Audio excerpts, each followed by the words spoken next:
Hey guys, welcome back.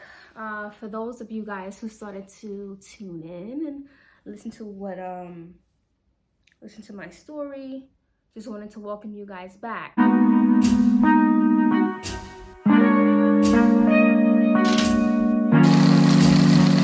In episode 1, part 1, I spoke about my sexual abuse, connecting it to an art piece that I created in college, where I did begin to speak about my experiences. It was a picture of a woman in a cave.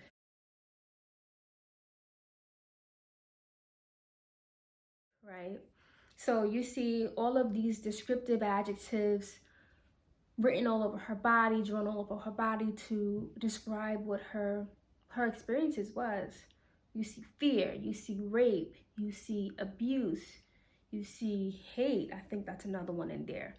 But none of these adjectives speak to how she was supported, listened to, heard, or how her issues were actually addressed, right? So this is the reason why I decided to present this again to you guys, to speak about another aspect of the abuse, which is the support. So one of the questions after I put out the first video was about how my mother responded to my abuse through my journey, right? And to be honest with you, she believed me. She did believe me. I do not, however, feel that she was necessarily supportive. There were a lot of current day issues at the time, that I was dealing with as a response to the abuse, and she was not reacting very well to it. I began to cut school. That's really mostly what I was doing. I was cutting school, staying home a lot of the time, going to the park. I did a few times, obviously, I go see some boys, hang out with some friends. But I wasn't out there doing drugs. I wasn't having sex for money, which there were some friends of mine who were. And I did have a lot of money issues in my household at the time. I'm going to speak on that a little bit later, but definitely wasn't doing that. I wasn't doing drugs or anything like that. Like, I wasn't, honestly speaking, a bad teenager. But there were definitely issues that I had in response to the abuse. And I don't feel like my home was the safest space to be able to come to my mother for help, for support, for understanding. No, absolutely not. Following the trial in the case with my dad, I was directed to therapy. We did have family therapy. I got what I needed out of it for the most part. But my mother and I had a very toxic relationship. Okay, for example, she would want me home at 9 o'clock. I would try to come in the house 9:30, 9:45, 10 o'clock maybe. And she would lock me out of the house. I used to want to have some money. I started working when I was 14. I went to this arts and media program and they used to give me stipends. I've been working for a very long time, since I was 14, but I used to buy myself things and she used to want to have access to them, wear them. She used to throw them away. I had a girlfriend. She bought me a cell phone. So I'm staying out. I'm staying out a little past the time that you wanted me to be out. So you're locking me out. So now I'm going to hang out with the people you don't want me to hang out with. My girlfriend buys me a cell phone. You take the phone. So now I have no means of communication while I'm supposed to be locked out all night. She takes the phone, throws my phone out the window. She's taking clothes that people have given me. My brother's ex-girlfriend was an absolute angel, if you ask me. I mean, obviously, if you ask him, she's his ex, so. But she honestly helped me out so much. She gave me so many clothes. She supported me when I was getting locked out. A lot of those times I was hanging out, at that house when I couldn't get home. There were times that me and my mother was going back and forth so much. And if you ask me what we was arguing about, I can't even remember. Money, me staying out, food. My mother wanted me to cook some food. And I didn't feel like cooking food. Like, I'm a teenager. I didn't feel like cooking food. I cook food for myself, but you want me to prepare a family Sunday meal? Like, no, I'm not doing that. Not then anyways. Arguing about that. She would complain about me eating up the food in the house. I'm a teenager. I'm your daughter. Your responsibility is to provide food for me to eat. But complaining about me eating the food in the house. And then complaining about me not providing money for the food. So that led to other issues. I'm working now. So now the money that I make, which was what, $250 every 2 weeks or so, like that, and I was buying my own food, I was buying my own clothes, I tried to get my own little cell phone. She would be eating my food, taking my clothes, throwing them out. I couldn't catch a break. Like, we were constantly arguing, like constant, so toxic. So do I feel like I received the support from my mother? No.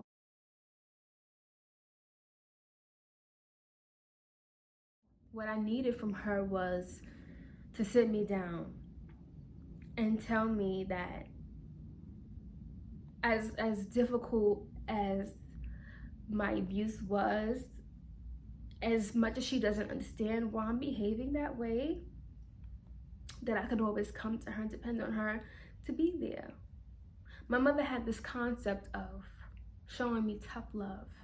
And that's what she would say to me when she was locking me out, when she took my key, when she changed locks, when she threw away my clothes, when she stole money from me. My mother stole so much of my money on many different occasions, when she navigated this kind of fraudulent situation to me getting government assistance and her taking that money, from my father paying child support to her, me not knowing about it, me never seeing that money. And I was working, getting paid a stipend check every 2 weeks for me to go out and buy my own little clothes so that I can feel like I'm fitting in with my other friends.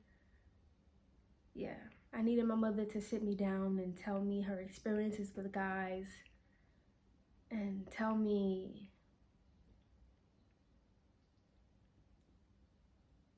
to be safe, what that was like, to connect with me, to guide me, to coach me. My mother told me every time I was going out or whenever I would come back late, I hope you ain't out there having sex, or I better be out there protecting yourself. Don't come back pregnant. Like, that was the kind of responses my mother used to give me. And it was never what I needed. It was never really what I needed. I needed somebody to really like. My therapist was like my sister. Like, she responded to me the way that I needed to. But ironically enough, there was a lot that she didn't know because I wasn't opening up to her about everything. Now I look up to her. I don't want to disappoint her. And she doesn't live with me. So she didn't know everything either. I had to figure out a lot of things on my own through experience. That's just how I had to groom myself. I groomed my own damn self. I had to look at people, situations, had to hear stories to come to the conclusion, this is not what I want for myself. So I have to go the other way. This is not who I want to turn out to be. So I have to change my behaviors. That's it. It's very easy to manipulate a child. Very easy to manipulate a child to make up stories, to believe in stories. But I'm a whole 30-year-old woman telling about my abuse. I'm telling about my experiences, my traumas, the effects of my abuse with legitimate stories that are true, that many people in my life know to be true anyways. So no, it is not a made-up story that my mom told me to tell.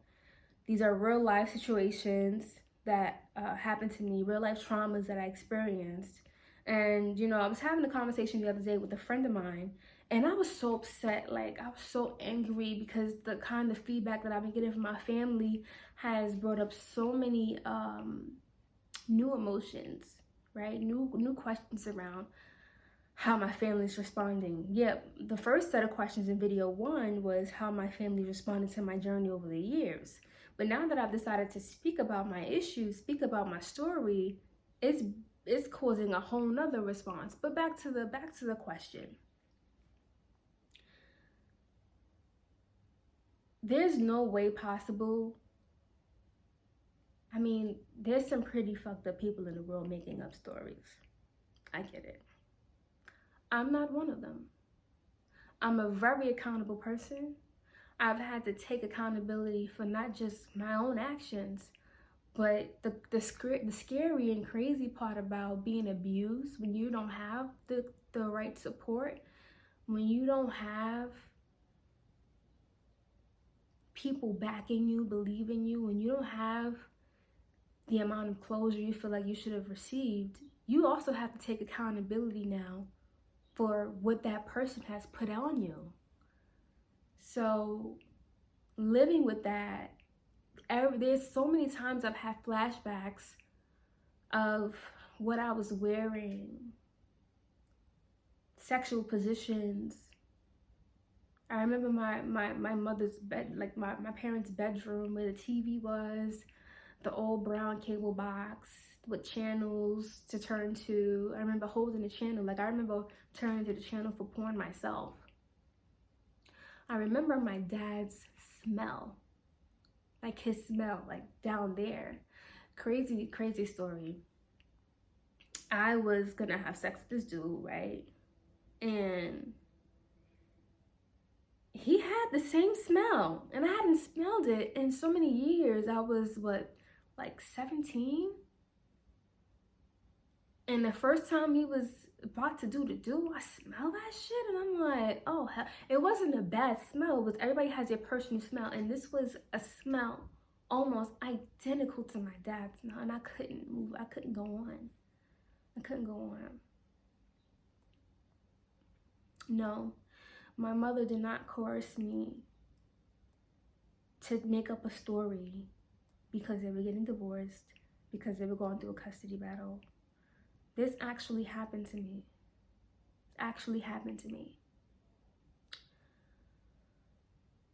And to think that anybody would be making up a story like that about their dad, making claims that their dad was doing this to them at ages 4 to 8 years old, that's a lot of extreme going on there. I have no reason whatsoever to not want my dad in my life. There has been so many times I could just be watching a movie and there's someone getting married and their dad is walking them down the aisle, and in the midst of a movie I'll start crying. Like, my dad has never been there for me growing up, missing so many moments in my life. I've always wanted to have my father. I would never make up a story like that. And like I said, I was on the phone the other day with my friend, and I was so angry because of the response that I'm receiving from my family, right? And I'm starting to question if my family, honestly, if they really don't believe me. And I don't see how that could be possible. How is it that we share a father and everybody knows, he's never made an attempt to reach out to me? Never. Every attempt that has been made when we all been in the same space, it was because of me. It was because I wanted to be a part of this whole family that I thought could still be possible. Just for the sake of letting bygones be bygones, trying to, in my mind, move past it. Saying that, at the end of the day, he is not in jail. So let's make the fucking best of it. Like, let's try and move on from it. Let's try and at least share one holiday together where I can come around. But as I started to do that, I realized I became very uncomfortable with that idea. It became very fake. And that environment was so toxic, emotional. There's so much uncomfortable vibrations sitting in that room of silence or with conversation when I know that people have questions, doubts about me, about why I'm around, or they don't even know how to approach me. Being in the same room, trying to have a good Christmas, trying to have a good time, and avoiding conversation just to make other people feel comfortable. That shit is fucking annoying. It's really annoying. It's hurtful. And that's the reason why I stopped coming around. If anybody ever wanted to know. It's disgusting.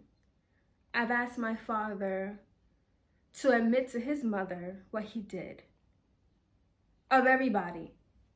I wanted him to tell his mother because his mother was sexually abused. How dare you have me look like a fucking liar? Stripping me of a relationship with my grandmother, and we've experienced the same exact thing. She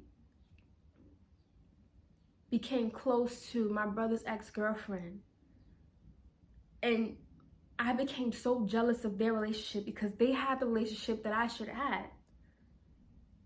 They had the relationship that me and my grandmother should have had, and we don't have that because what my father did to me.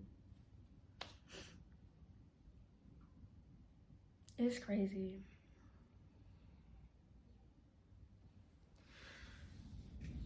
And let me say something else. For anybody who knows me, who's in my family, like I just said, okay, so my dad's story is my mother told me to make up that story, and that's what it was, right? So does that warrant him being an absentee father for the rest of my adulthood? I mean, granted, he did pay out money to be supportive up until I was about 22 years old while I was still in college. But like I said, he's never reached out to me. He's always been acting weird. He's never made an attempt to make a connection with me through all of the years. Is that somebody that does not sexually abuse me? Let me reword that better. Me being coerced as a child to lie on my dad is not forgivable at some point. So you mean to tell me that you decided not to reach out to me over all of these years because of a supposed lie that my mother influenced me to tell you or to tell people? That's bullshit. It's bullshit. Now that I'm a mom and a parent, there's nothing that my kid could do that I don't think that I could see past. I mean, of course, they may not always be right. I'll be there to tell them about themselves, even if it's done towards me. But I'm never gonna not reach out to my kid and let years and years and years and years and years and years go by without a phone call, without a text message, without a happy birthday, without even sending a message to somebody else like, yo, check on Canola for me. You know, we're not speaking, but let her know that I am thinking about her. None of that. None of that. For anybody who has questions, me believing me or not, maybe you look at that.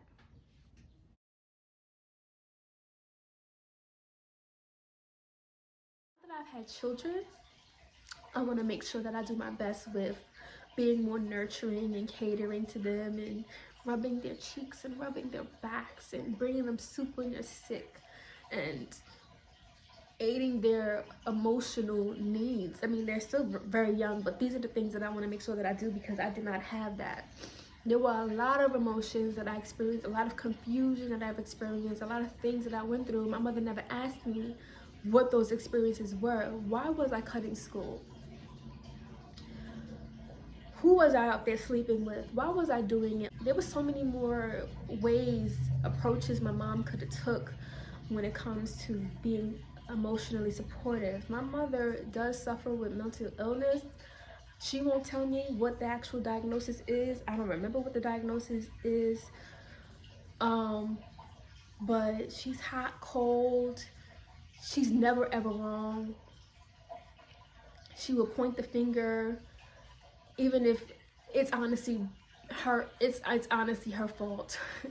And that was really hard to deal with. I had to do a lot of maturing growing up because I couldn't make sense of her behavior, so I had to muster up, be the bigger person, and walk away. Like, I had to call the police. The police was called so many times in my household. The cops who was responding to my house knew who we were. Like, and I honestly never felt like I had a safe space to call home. Never. I had constant fights, constant yelling. I would wake up to yelling. I would go to bed to yelling.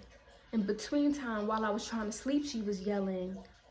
Yelling about what? Like, yelling about what? The way that she used to rationalize issues didn't make any sense whatsoever. And then to make things worse, she used to call the whole entire family to tell them her part of the story. And they would never, I was going to follow up with a phone call and have them bombard me with all kinds of siding with my mom, backfire, and that's too much. I just wanted to get away. My mother pushed me away so hard. She pushed me away so hard.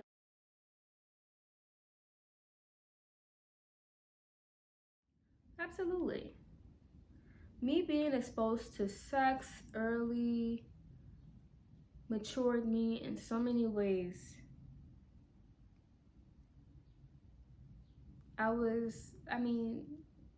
Boys my age weren't interesting to me. We wasn't vibing, like, no. Absolutely ineffective that. Another question that I got was about my second sexual abuse experience, to tell you guys about that. So, boom. I was about 16 years old. I was into girls. I was on a chat line called The Loop. And I came across this girl. She sounded mad cute on the phone. And so we decided to link up. She was from Brooklyn. I'm in Harlem. She calls me out one day and she's like, listen, I'm in Harlem. I'm at my people's house. You should come through. It's not really far, from where I was currently living. And so I decided to go see her. Unbeknownst to me, there was a couple of people in that apartment. It was her, this other AG Dyke type chick, huge. Like, she was like pushing 350 pounds, I think, if I had to guess. And it was 3 dudes. And I remember going in there, hey, what's up? Yeah, nice to meet you. She was cute. She looked just like this boy I had a crush on in middle school. That's why I liked her. And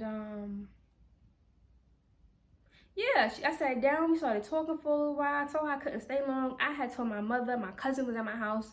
Told my mother I was going to the store, literally to get a bagel with cream cheese and jelly. I had the cream cheese and jelly in my hand. I was eating it, walking in. So I was really supposed to pop my head in, say what's up, meet, greet, and bounce. Goes in, walk past the living room. The living room got her other friends or cousins or whoever they was to her in the living room area. We go to the room. Sit down for a second. She turned on the TV. I let her know, like, yo, I'm not trying to stay long. She's like, nah, chill. I'm like, all right, I'm gonna stay a little longer, whatever. She was like, all right. She started asking me questions, small talking, whatever. And then she tells me, oh, let's go in the living room. Let's go in the living room with other people's. And so we get in the living room. I heard her lock the door to the living room. The living room was right next to the hallway where the exit to the front of the building was. It was in a brownstone. She lived in a brownstone. They was in a brownstone. Anyways, long story short, she got really aggressive. The other bigger female was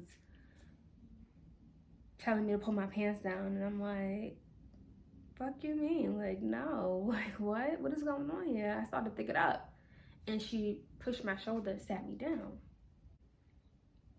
I know that the dudes started to hold me down while the girls started to pull my pants off and strap up, and they took their turn. It was the last dude who basically allowed me to get out of there.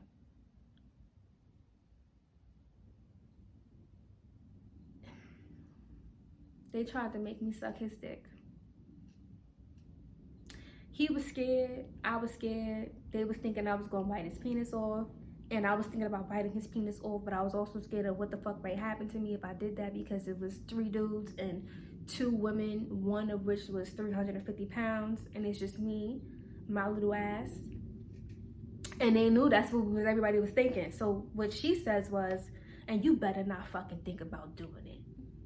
That's what she says to me. That's what she says to me. He said, you know what? Pushed me off. He said, I'm not doing this. I'm not doing this. Come on, get up. Get up. We're not doing this no more. He helped me get my stuff together. Helped me find my Metro card, my green suited Metro card. And escorted me out the door. But honestly, in the moment, you don't know what to do. Like I couldn't even kick, fight, scream. Like, I was telling them I wanted them to stop. They knew I didn't want to be there. But there was one person was holding this leg, the other person was holding this leg, the other person had my arms like this. It was crazy. I never felt violated in my entire life. And here's something that I do want to mention that I never mentioned before about my abuse with my dad, right?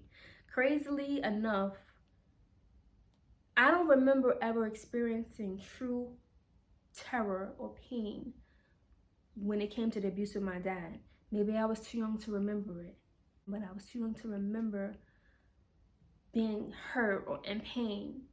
A part of me feels like, did he drug me? Because I'm supposed to remember that shit. Like, I mean, I was 4, but I feel like I'm supposed to remember it, right? My dad he did tell me that he was using drugs at the time of the abuse when we had those conversations. We did have conversations about the abuse. He said he was on drugs. He said he was on drugs every single time it happened. Whatever. And so I do have questions around if he ever drugged me. Like, why is none of my experiences painful? I always remember us doing it, but it not being painful. Like, I was actually enjoying it, which is some real sick shit.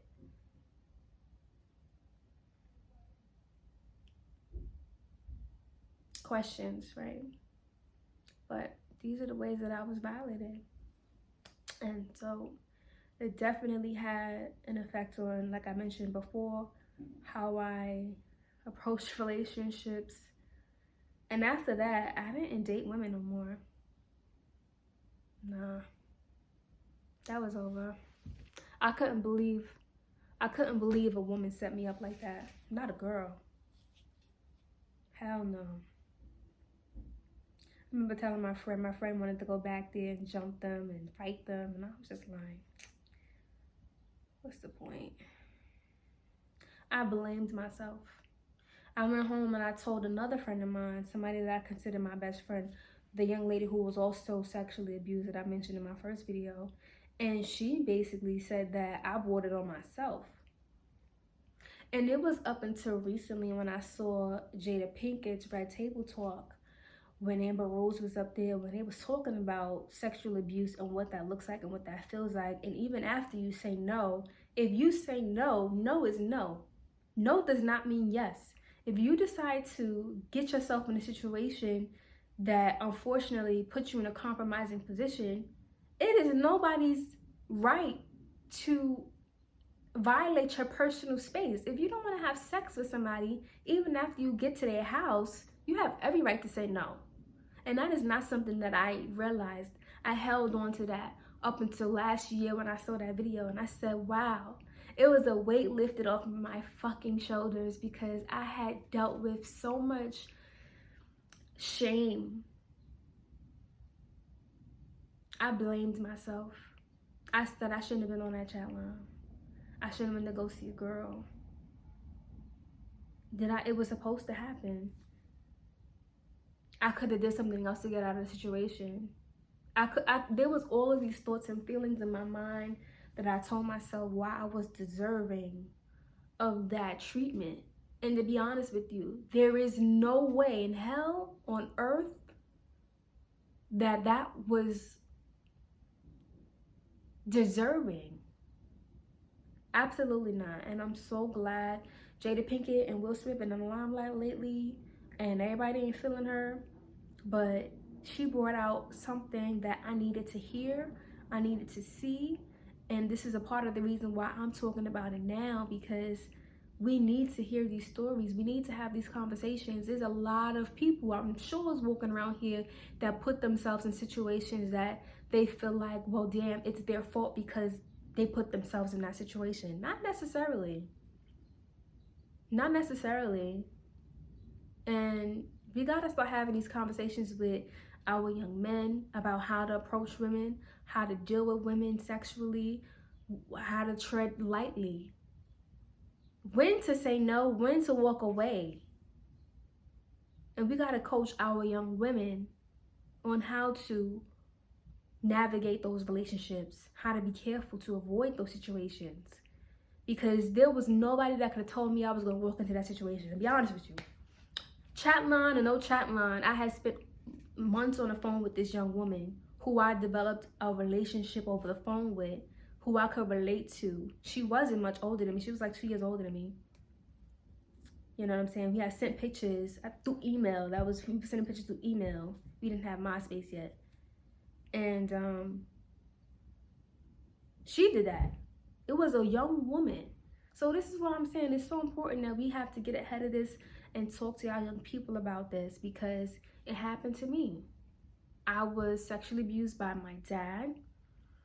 And later on as a teenager, I was legit gang raped. And this is my story.